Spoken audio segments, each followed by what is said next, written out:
दोस्तों नमस्ते। प्रेमचंद की कहानियाँ। होली की छुट्टी। वर्नाक्यूलर फाइनल पास करने के बाद मुझे एक प्राइमरी स्कूल में जगह मिली, जो मेरे घर से 11 मील पर था। हमारे हेडमास्टर साहब को छुट्टियों में भी लड़कों को पढ़ाने की सनक थी। रात को लड़के खाना खाकर स्कूल में आ जाते और हेडमास्टर साहब चारपाई पर लेटकर अपने खर्राटों से उन्हें पढ़ाया करते। जब लड़कों में धौल धप्पा शुरू हो जाता और शोरगुल मचने लगता, तब यकायक वो खरगोश की नींद से चौंक पड़ते और लड़कों को 2-4 तकाचे लगाकर फिर अपने सपनों के मजे लेने लगते। 11-12 बजे रात तक यही ड्रामा होता रहता, यहाँ तक कि लड़के नींद से बेकरार होकर वहीं टाट पर सो जाते। अप्रैल में सालाना इम्तिहान होने वाला था, इसलिए जनवरी ही से हाय तौबा मची हुई थी। नाइट स्कूलों पर इतनी रियायत थी कि रात की क्लासों में उन्हें न तलब किया जाता था, मगर छुट्टियां बिल्कुल न मिलती थीं। सोमवती अमावस आई और निकल गई, बसंत आया और चला गया, शिवरात्रि आई और गुजर गई। और इतवारों का तो जिक्र ही क्या है। एक दिन के लिए कौन इतना बड़ा सफर करता, इसलिए कई महीनों से मुझे घर जाने का मौका न मिला था। मगर अब की मैंने पक्का इरादा कर लिया था कि होली पर जरूर घर जाऊंगा, चाहे नौकरी से हाथ ही क्यों न धोने पड़े। मैंने एक हफ्ते पहले से ही हेडमास्टर साहब को अल्टीमेटम दे दिया कि 20 मार्च को होली की छुट्टी शुरू होगी और बंदा 19 की शाम को रुखसत हो जाएगा। हेडमास्टर साहब ने मुझे समझाया कि अभी लड़के हो, तुम्हें क्या मालूम नौकरी कितनी मुश्किलों से मिलती है और कितनी मुश्किलों से निभती है। नौकरी पाना उतना मुश्किल नहीं जितना उसको निभाना।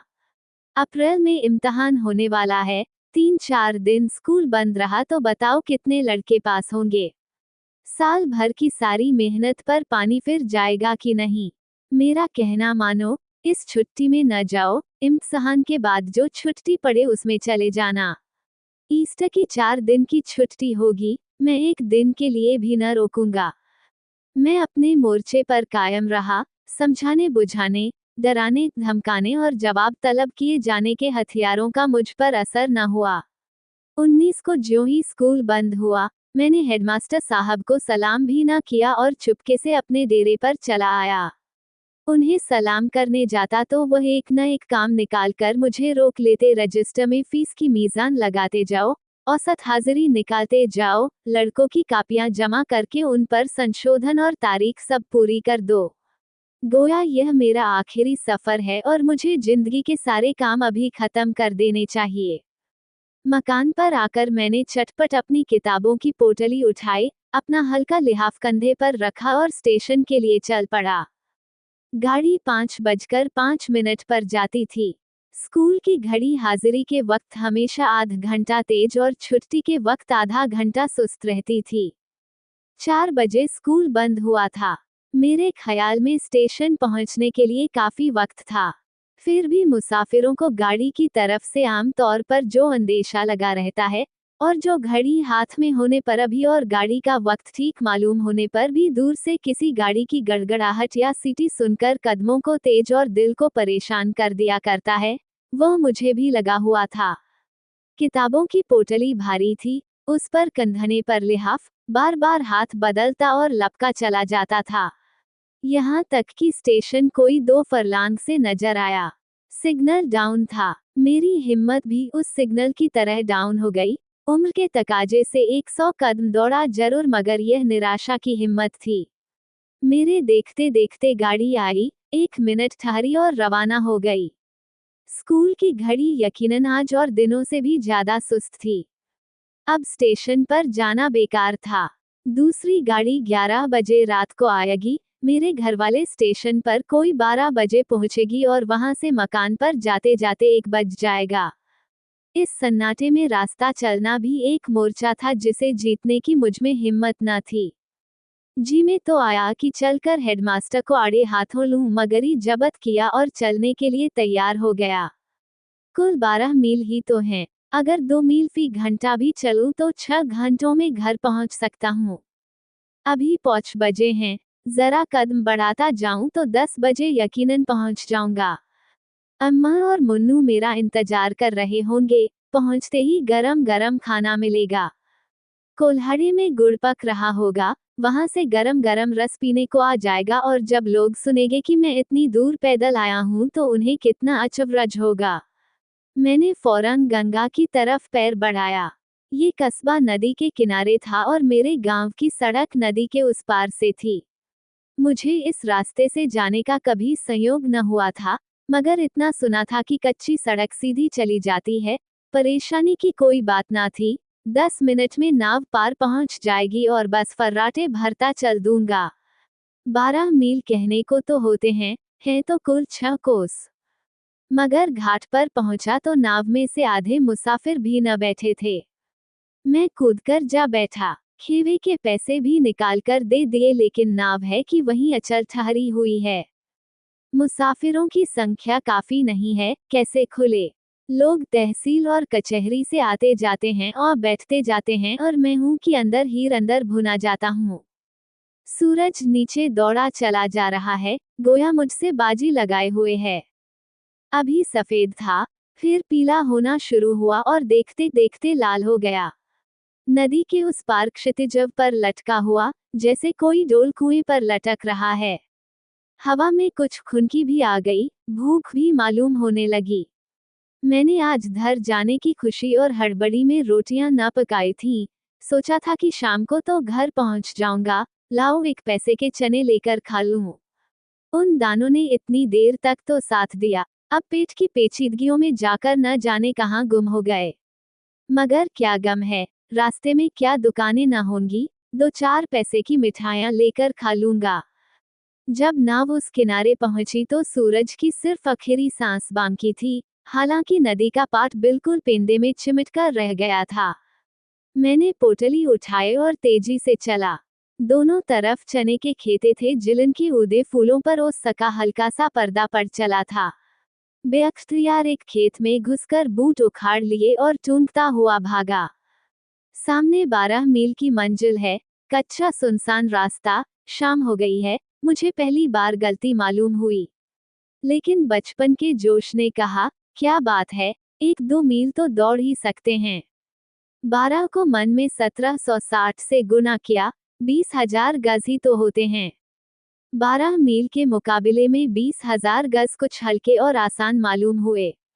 और जब 2-3 मील रह जाएगा तब तो एक तरह से अपने गांव ही में होगा, उसका क्या शुमार। हिम्मत बंध गई। इक्के दुक्के मुसाफिर भी पीछे चले आ रहे थे और इत्मीनान हुआ। अंधेरा हो गया है, मैं लपका जा रहा हूँ। सड़क के किनारे दूर से एक झोंपड़ी नजर आती है। एक कुप्पी जल रही है। जरूर किसी बनिए की दुकान होगी, और कुछ ना होगा तो गुड़ और चने तो मिल ही जाएंगे। कदम और तेज करता हूँ।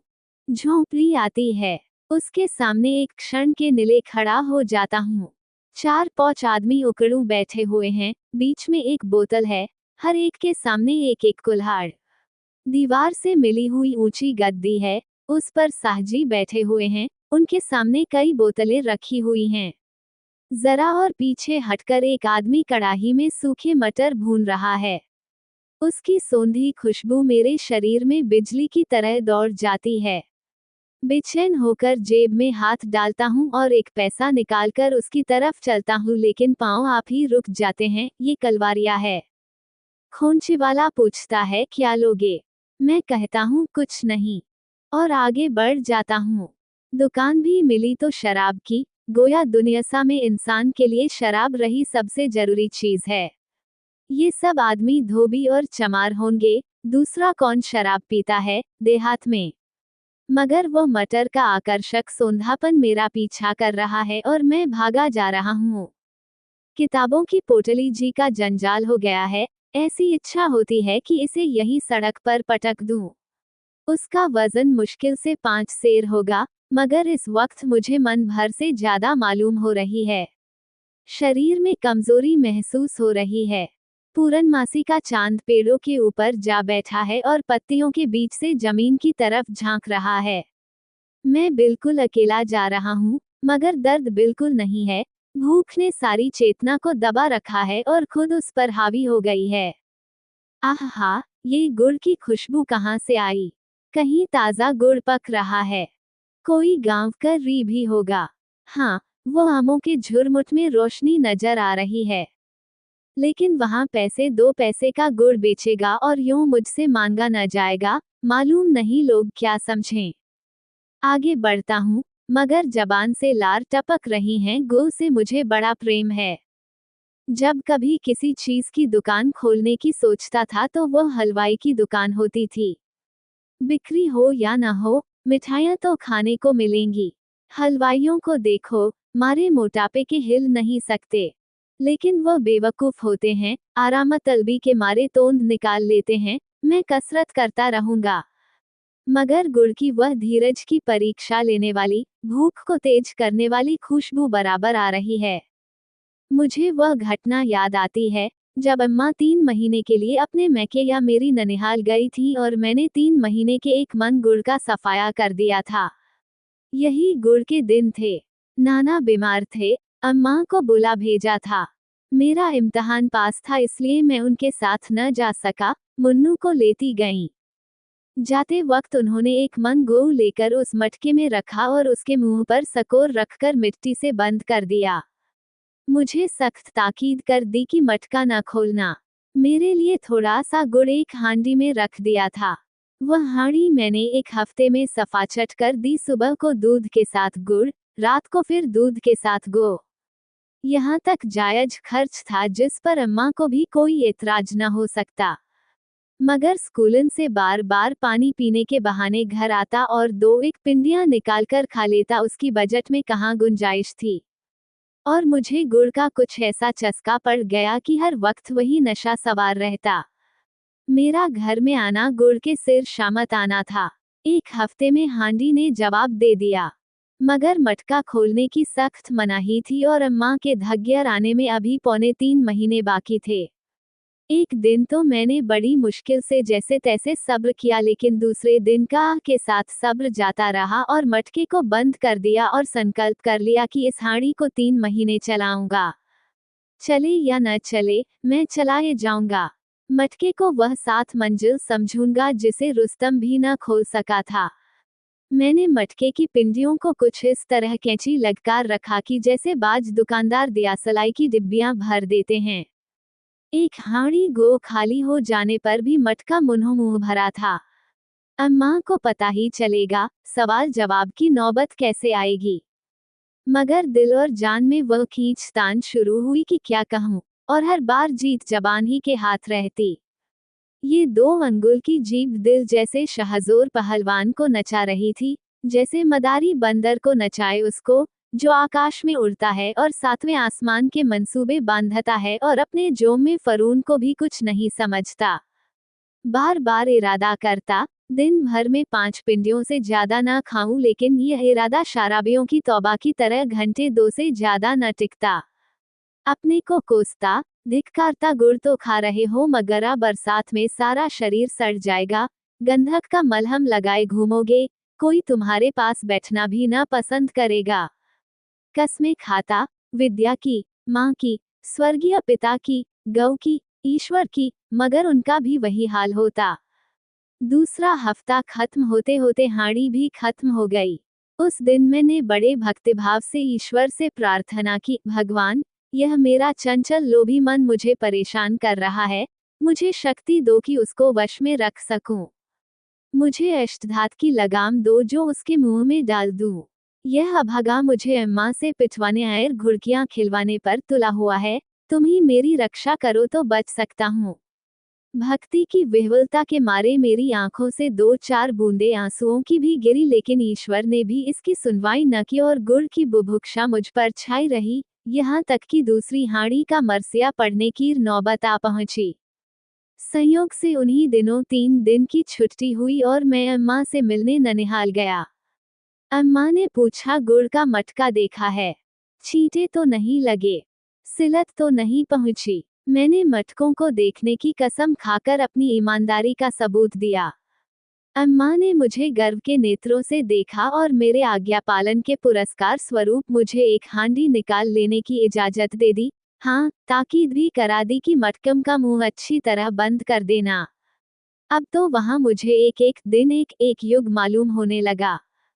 चौथे दिन घर आते ही मैंने पहला काम जो किया वह मटका खोलकर हांडी भर गुड़ निकालना था। एक बारगी 5 पींडियां उड़ा गया, फिर वहीं गुड़बाजी शुरू हुई। अब क्या गम है, अम्मा की इजाजत मिल गई थी। सैया भले कोतवाल, और 8 दिन में हांडी गायब। आखिर मैंने अपने दिल की कमजोरी से मजबूर होकर मटके की कोठरी के दरवाजे पर ताला डाल दिया और कुंजी दीवार की एक मोटी संधि में डाल दी। अब देखिए तुम कैसे गुड़ खाते हो।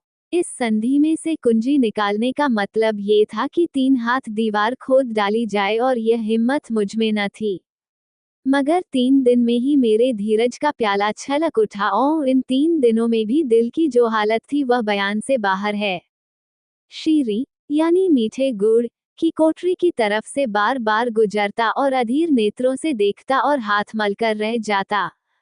कई बार ताले को खटखटाया, खींचा, झटके दिए, मगर जालिम जरा भी न हुमसा। कई बार जाकर उस संधि की जांच पड़ताल की, उसमें झांक कर देखा, एक लकड़ी से उसकी गहराई का अंदाजा लगाने की कोशिश की, मगर उसकी तह न मिली। तबीयत खोई हुई सी रहती, न खाने पीने में कुछ मजा था, न खेलने कूदने में। वासना बार बार युक्तियों के जारे खाने पीने में कुछ मजा था, न खेलने कूदने में। वासना बार बार युक्तियों के जोर से दिल को कायल करने की कोशिश करती। आखिर गुड़ और किस मजर की दवा है। मैं उसे फेंक तो देता नहीं, खाता ही तो हूँ। क्या आज खाया और क्या 1 महीने बाद खाया, इसमें क्या फर्क है। अम्मा ने मनाही की है बेशक, लेकिन उन्हें मुझे से एक उचित काम से अलग रखने का क्या हक है। अगर वह आज कहें खेलने मत जाओ, या पैंट पर मत चढ़ो, या तालाब में तैरने मत जाओ, या चिड़ियों के लिए कंपा मत लगाओ, तितलियां मत पकड़ो, तो क्या मैं माने लेता हूँ। आखिर चौथे दिन वासना की जीत हुई। मैंने तड़के उठकर एक कुदाल लेकर दीवार खोदना शुरू किया। संधि थी ही, खोदने में ज्यादा देर न लगी। आध घंटे के घनघोर परिश्रम के बाद दीवार से कोई गज भर लंबा और 3 इंच मोटा चप्पड़ टूटकर नीचे गिर पड़ा, और संधि की तह में वह सफलता की कुंजी पड़ी हुई थी, जैसे समुंदर की तह में मोती की सीप पड़ी हो। मैंने झटपट उसे निकाला और फौरन दरवाजा खोला, मटके से गो निकालकर हांडी में भरा और दरवाजा बंद कर दिया। मटके में इस लूटपाट से स्पष्ट कमी पैदा हो गई थी। 1000 तरकीबें आजमाने पर भी इसका गड़ा न भरा। मगर अब की बार मैंने चटोरेपन का अम्मा की वापसी तक खात्मा कर देने के लिए कुंजी को कुएं में डाल दिया। किस्सा लंबा है। मैंने कैसे ताला तोड़ा, कैसे गुड़ निकाला, और मटका खाली हो जाने पर कैसे फोड़ा और उसके टुकड़े रात को कुएं में फेंके, और अम्मा आई तो मैंने कैसे रो रो कर उनसे मटके के चोरी जाने की कहानी कही, ये बयान करने लगा तो ये घटना जो मैं आज लिखने बैठा हूँ अधूरी रह जाएगी। चुनांचे इस वक्त गुड़ की उस मीठी खुशबू ने मुझे बेसुध बना दिया। मगर मैं सब्र करके आगे बढ़ा। ज्यों ज्यों रात गुजरती थी, शरीर थकान से चूर होता जाता था, यहाँ तक कि पांव कांपने लगे। कच्ची सड़क पर गाड़ियों के पहियों की लीक पड़ गई थी। जब कभी लीक में पांव चला जाता तो मालूम होता किसी गहरे गड्ढे में गिर पड़ा हूँ। बार बार जी में आता, यहीं सड़क के किनारे लेट जाऊं।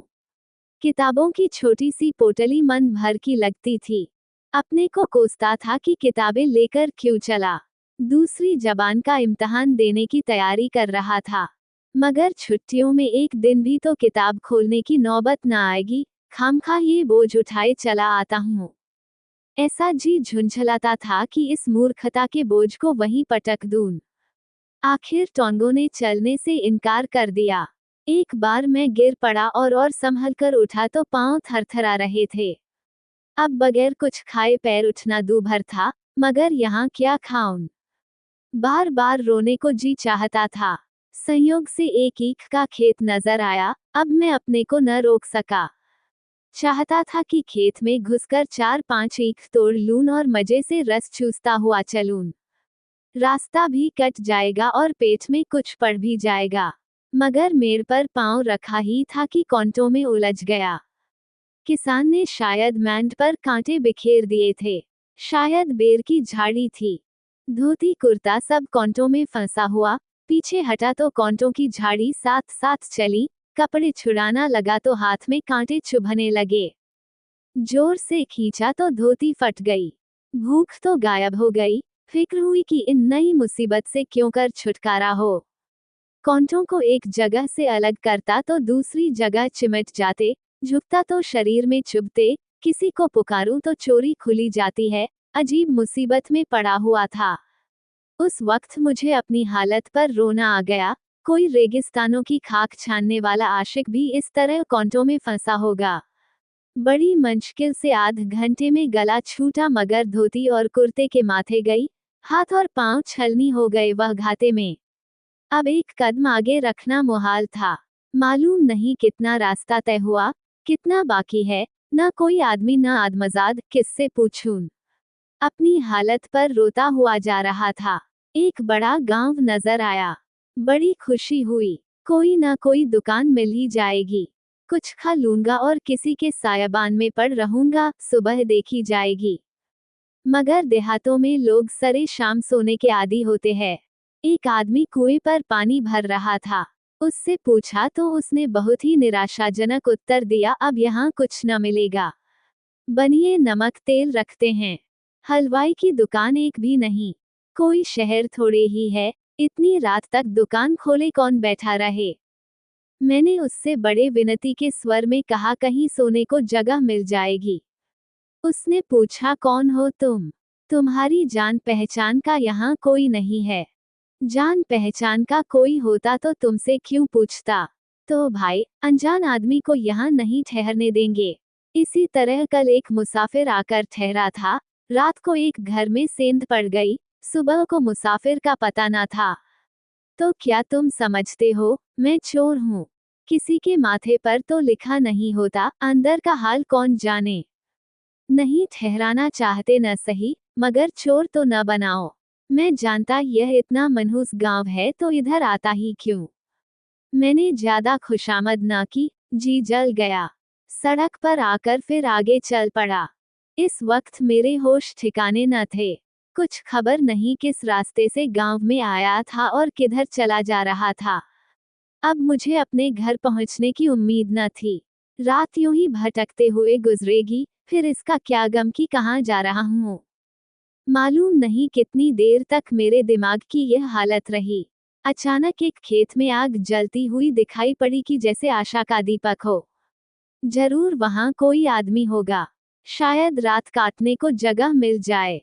कदम तेज किए और करीब पहुंचा कि यकायक एक बड़ा सा कुत्ता भूंकता हुआ मेरी तरफ दौड़ा। इतनी डरावनी आवाज थी कि मैं कांप उठा। एक पल में वह मेरे सामने आ गया और मेरी तरफ लपक लपक कर भूंकने लगा। मेरे हाथों में किताबों की पोटली के सिवा और क्या था। न कोई लकड़ी थी न पत्थर, कैसे भगाऊं? कहीं बदमाश मेरी टांग पकड़ ले तो क्या करूं। अंग्रेजी नस्ल का शिकारी कुत्ता मालूम होता था। मैं जितना ही धत धत करता था उतना ही वह गरजता था। मैं खामोश खड़ा हो गया और पोटली जमीन पर रखकर पांव से जूते निकाल लिए। अपनी हिफाजत के लिए कोई हथियार तो हाथ में हो।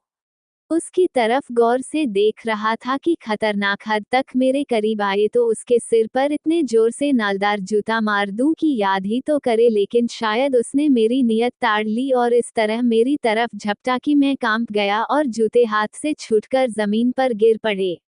और उसी वक्त मैंने डरी हुई आवाज में पुकारा, अरे खेत में कोई है, देखो ये कुत्ता मुझे काट रहा है। ओ महतो, देखो तुम्हारा कुत्ता मुझे काट रहा है।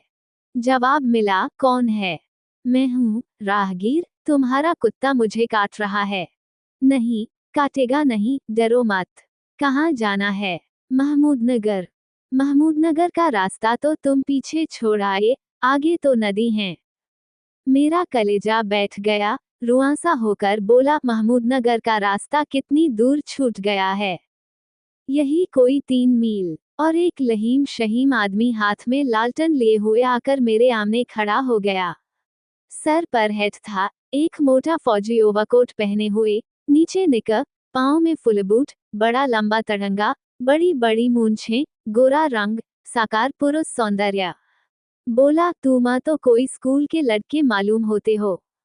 लड़का तो नहीं हूँ, लड़कों का मुदर्रिस हूँ, घर जा रहा हूँ। आज से 3 दिन की छुट्टी है। तो रेल से क्यों नहीं गए? रेल छूट गई और दूसरी 1 बजे छूटती है। वो अभी तुम्हें मिल जाएगी। 12 का अमल है। चलो मैं स्टेशन का रास्ता दिखा दूं। कौन से स्टेशन का? भगवंतपुर का। भगवंतपुर ही से तो मैं चला हूँ। वो बहुत पीछे छूट गया होगा। बिल्कुल नहीं, तुम भगवंतपुर स्टेशन से 1 मील के अंदर खड़े हो। चलो मैं तुम्हें स्टेशन का रास्ता दिखा दूं। अभी गाड़ी मिल जाएगी, लेकिन रहना चाहो तो मेरे झोपड़े में लेट जाओ। कल चले जाना। अपने ऊपर गुस्सा आया कि सिर पीट लूं। 5 बजे से तेली के बैल की तरह घूम रहा हूं और अभी भगवंतपुर से कुल 1 मील आया हूं। रास्ता भूल गया। ये घटना भी याद रहेगी कि चला 6 घंटे और तय किया 1 मील। घर पहुंचने की धुन जैसे और भी दहक उठी। बोला, नहीं, कल तो होली है। मुझे रात को पहुंच जाना चाहिए। मगर रास्ता पहाड़ी है, ऐसा न हो कोई जानवर मिल जाए। अच्छा चलो, मैं तुम्हें पहुंचा देता हूँ, मगर तुमने बड़ी गलती की। अनजान रास्ते को पैदल चलना कितना खतरनाक है। अच्छा चला, मैं पहुंचा देता हूँ। खैर, खड़े रहो, मैं अभी आता हूँ। कुत्ता दुम हिलाने लगा और मुझसे दोस्ती करने का इच्छुक जान पड़ा। दुम हिलाता हुआ, सिर झुकाए क्षमा याचना के रूप में मेरे सामने आकर खड़ा हुआ। मैंने भी बड़ी उदारता से उसका अपराध क्षमा कर दिया और उसके सिर पर हाथ फेरने लगा। क्षण भर में वह आदमी बंदूक कंधे पर रखे आ गया और बोला, चलो, मगर अब ऐसी नादानी न करना। खैरियत हुई कि मैं तुम्हें मिल गया। नदी पर पहुंच जाते तो जरूर किसी जानवर से मुठभेड़ हो जाती। मैंने पूछा, आप तो कोई अंग्रेज मालूम होते हैं, मगर आपकी बोली बिल्कुल हमारे जैसी है। उसने हंसकर कहा, हाँ, मेरा बाप अंग्रेज था, फौजी अफसर। मेरी उम्र यहीं गुजरी है। मेरी माँ उसका खाना पकाती थी। मैं भी फौज में रह चुका हूँ। यूरोप की लड़ाई में गया था, अब पेंशन पाता हूँ। लड़ाई में मैंने जो दृश्य अपनी आंखों से देखे और जिन हालात में मुझे जिंदगी बसर करनी पड़ी और मुझे अपनी इंसानियत का जितना खून करना पड़ा, उससे इस पेशे से मुझे नफरत हो गई और मैं पेंशन लेकर यहाँ चला आया। मेरे पापा ने यहीं एक छोटा सा घर बना लिया था। मैं यहीं रहता हूँ और आसपास के खेतों की रखवाली करता हूँ। ये गंगा की घाटी है। चारों तरफ पहाड़ियाँ हैं। जंगली जानवर बहुत लगते हैं। सुअर, नीलगाय, हिरन सारी खेती बर्बाद कर देते हैं। मेरा काम है जानवरों से खेती की हिफाजत करना। किसानों से मुझे हल पीछे 1 मन गल्ला मिल जाता है। वह मेरे गुजर बसर के लिए काफी होता है। मेरी बुढ़िया माँ अभी जिंदा है। जिस तरह पापा का खाना पकाती थी, उसी तरह अब मेरा खाना पकाती है। कभी कभी मेरे पास आया करो, मैं तुम्हें कसरत करना सिखा दूंगा, साल भर में पहलवान हो जाओगे। मैंने पूछा, आप अभी तक कसरत करते हैं? वह बोला, हाँ, 2 घंटे रोजाना कसरत करता हूँ। मुगदर और लेजिम का मुझे बहुत शौक है। मेरा 50वां साल है, मगर एक सांस में 5 मील दौड़ सकता हूँ। कसरत न करूं तो इस जंगल में रहूं कैसे? मैंने खूब कुश्तियां लड़ी है। अपनी रेजिमेंट में खूब मजबूत आदमी था। मगर अब इस फौजी जिंदगी की हालातों पर गौर करता हूं तो शर्म और अफसोस से मेरा सर झुक जाता है। कितने ही बेगुनाह मेरी राइफल के शिकार हुए, मेरा उन्होंने क्या नुकसान किया था? मेरी उनसे कौन सी अदावत थी?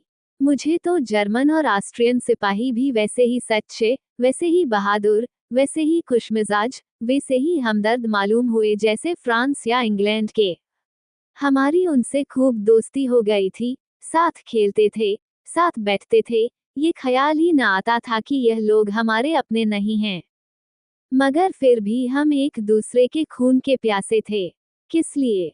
इसलिए कि बड़े बड़े अंग्रेज सौदागरों को खतरा था कि कहीं जर्मनी उनका रोजगार न छीन ले।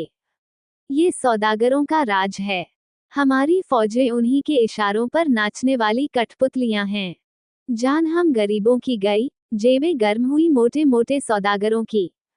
उस वक्त हमारी ऐसी खातिर होती थी, ऐसी पीठ ठोंकी जाती थी, गोया हम सल्तनत के दामाद हैं। हमारे ऊपर फूलों की बारिश होती थी, हमें गाइन पार्टियां दी जाती थीं, हमारी बहादुरी की कहानियां रोजाना अखबारों में तस्वीरों के साथ छपती थीं। नाजुक बदल लेडियां और शहजादियां हमारे लिए कपड़े सीती थीं, तरह तरह के मुरब्बे और अचार बना बनाकर भेजती थीं। लेकिन जब सुलह हो गई तो उन्हीं जांबाजों को कोई टके को भी न पूछता था। कितनों ही के अंग भंग हो गए थे, कोई लूला हो गया था, कोई लंगड़ा, कोई अंधा। उन्हें एक टुकड़ा रोटी भी देने वाला कोई न था। मैंने कितनों ही को सड़क पर भीख मांगते देखा। तब से मुझे इस पेशे से नफरत हो गई। मैंने यहाँ आकर यह काम अपने जिम्मे ले लिया और खुश हूँ। सिपाहगिरी इसलिए है कि उससे गरीबों की जानमाल की हिफाजत हो, इसलिए नहीं कि करोड़पतियों की बेशुमार दौलत और बढ़े। यहाँ मेरी जान हमेशा खतरे में बनी रहती है। कई बार मरते मरते बचा हूँ, लेकिन इस काम में मर भी जाऊं तो मुझे अफसोस न होगा, क्योंकि मुझे ये तस्कीन होगा कि मेरी जिंदगी गरीबों के काम आई। और यह बेचारे किसान मेरी कितनी खातिर करते हैं कि तुमसे क्या कहूँ। अगर मैं बीमार पड़ जाऊं और उन्हें मालूम हो जाए कि मैं उनके शरीर के ताजे खून से अच्छा हो जाऊंगा तो बिना झिझके अपना खून दे देंगे। पहले मैं बहुत शराब पीता था। मेरी बिरादरी को तो तुम लोग जानते होगे। हम में बहुत ज्यादा लोग ऐसे हैं जिनको खाना मयस्सर हो या न हो मगर शराब जरूर चाहिए। मैं भी एक बोतल शराब रोज पी जाता था। बाप ने काफी पैसे छोड़े थे।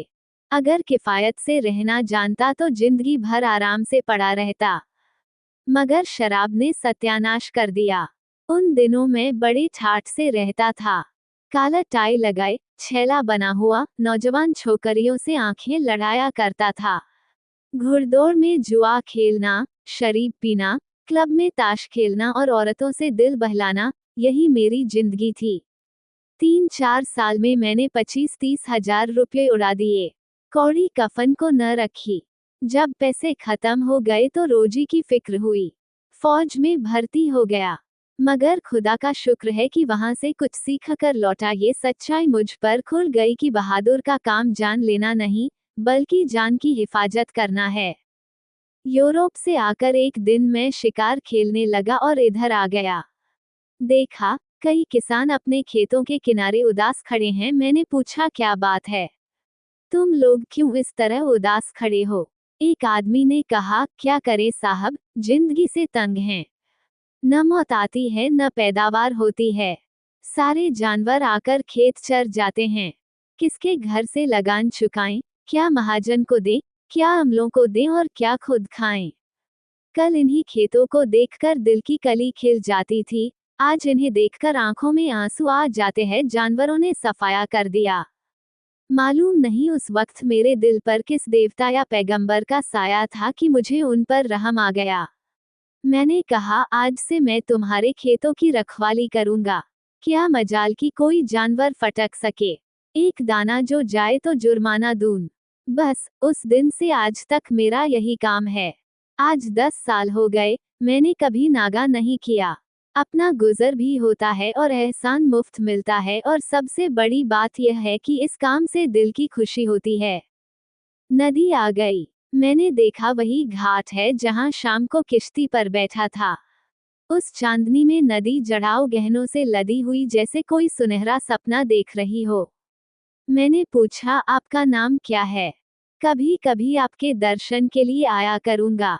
उसने लालटेन उठाकर मेरा चेहरा देखा और बोला, मेरा नाम जैक्सन है। Bill Jackson. जरूर आना। स्टेशन के पास जिससे मेरा नाम पूछोगे, मेरा पता बतला देगा। ये कहकर वह पीछे की तरफ मुड़ा, मगर यकायक लौट पड़ा और बोला, मगर तुम्हें यहाँ सारी रात बैठना पड़ेगा और तुम्हारी अम्मा घबरा रही होगी। तुम मेरे कंधे पर बैठ जाओ तो मैं तुम्हें उस पार पहुंचा दूं। आजकल पानी बहुत कम है, मैं तो अक्सर तैर आता हूँ। मैंने एहसान से दबकर कहा, आपने यही क्या कम इनायत की है कि मुझे यहाँ तक पहुँचा दिया, वरना शायद घर पहुँचना नसीब न होता। मैं यहाँ बैठा रहूंगा और सुबह को किश्ती से पार उतर जाऊंगा। वाह, और तुम्हारी अम्मा रोती होंगी कि मेरे लाडले पर न जाने क्या गुजरी। ये कहकर मिस्टर जैक्सन ने मुझे झट उठाकर कंधे पर बिठा लिया और इस तरह बेधड़क पानी में घुसे कि जैसे सूखी जमीन है। मैं दोनों हाथों से उनकी गर्दन पकड़े हूँ, फिर भी सीना धड़क रहा है और रगों में सनसनी सी मालूम हो रही है। मगर जैक्सन साहब इत्मीनान से चले जा रहे हैं। पानी घुटने तक आया, फिर कमर तक पहुंचा, ओफो सीने तक पहुंच गया। अब साहब को एक एक कदम मुश्किल हो रहा है। मेरी जान निकल रही है। लहरें उनके गले लिपट रही हैं, मेरे पांव भी चूमने लगी। मेरा जी चाहता है उनसे कहूं भगवान के लिए वापस चलिए, मगर जबान नहीं खुलती। चेतना ने जैसे इस संकट का सामना करने के लिए सब दरवाजे बंद कर लिए। डरता हूं कहीं जैक्सन साहब फिसले तो अपना काम तमाम है। ये तो तैराक है, निकल जाएंगे, मैं लहरों की खुराक बन जाऊंगा। अफसोस आता है अपनी बेवकूफी पर कि तैरना क्यों न सीख लिया। यकायक जैक्सन ने मुझे दोनों हाथों से कंधे के ऊपर उठा लिया। हम बीच धार में पहुंच गए थे। बहाव में इतनी तेजी थी कि एक एक कदम आगे रखने में एक एक मिनट लग जाता था। दिन को इस नदी में कितनी ही बार आ चुका था, लेकिन रात को और इस मझधार में वह बहती हुई मौत मालूम होती थी। 10-12 कदम तक मैं जैक्सन के दोनों हाथों पर टंगा रहा। फिर पानी उतरने लगा। मैं देख न सका, मगर शायद पानी जैक्सन के सर के ऊपर तक आ गया था। इसलिए उन्होंने मुझे हाथों पर बिठा लिया था। जब गर्दन बाहर निकल आई तो जोर से हंसकर बोले, लो अब पहुंच गए। मैंने कहा, आपको आज मेरी वजह से बड़ी तकलीफ हुई। जैक्सन ने मुझे हाथों से उतारकर फिर कंधे पर बिठाते हुए कहा, और आज मुझे जितनी खुशी हुई उतनी आज तक कभी न हुई थी, जर्मन कप्तान को कत्ल करके भी नहीं। अपनी माँ से कहना मुझे दुआ दें। घाट पर पहुंचकर मैं साहब से रुखसत हुआ। उनकी सज्जनता, स्वार्थ सेवा और अदम्य साहस का न मिटने वाला असर दिल पर लिए हुए। मेरे जी में आया, काश मैं भी इस तरह लोगों के काम आ सकता। 3 बजे रात को जब मैं घर पहुंचा तो होली में आग लग रही थी। मैं स्टेशन से 2 मील सरपट दौड़ता हुआ गया। मालूम नहीं भूखे शरीर में दतनी ताकत कहाँ से आ गई थी। अम्मा मेरी आवाज सुनते ही आंगन में निकल आई और मुझे छाती से लगा लिया और बोली, इतनी रात कहाँ कर दी? मैं तो सांझ से तुम्हारी राह देख रही थी। चलो खाना खा लो, कुछ खाया पिया है कि नहीं? वह अब स्वर्ग में हैं, लेकिन उनका वह मोहब्बत भरा चेहरा मेरी आंखों के सामने है और वह प्यार भरी आवाज कानों में गूंज रही है। मिस्टर जैक्सन से कई बार मिल चुका हूँ। उसकी सज्जनता ने मुझे उसका भक्त बना दिया है। मैं उसे इंसान नहीं फरिश्ता समझता हूँ।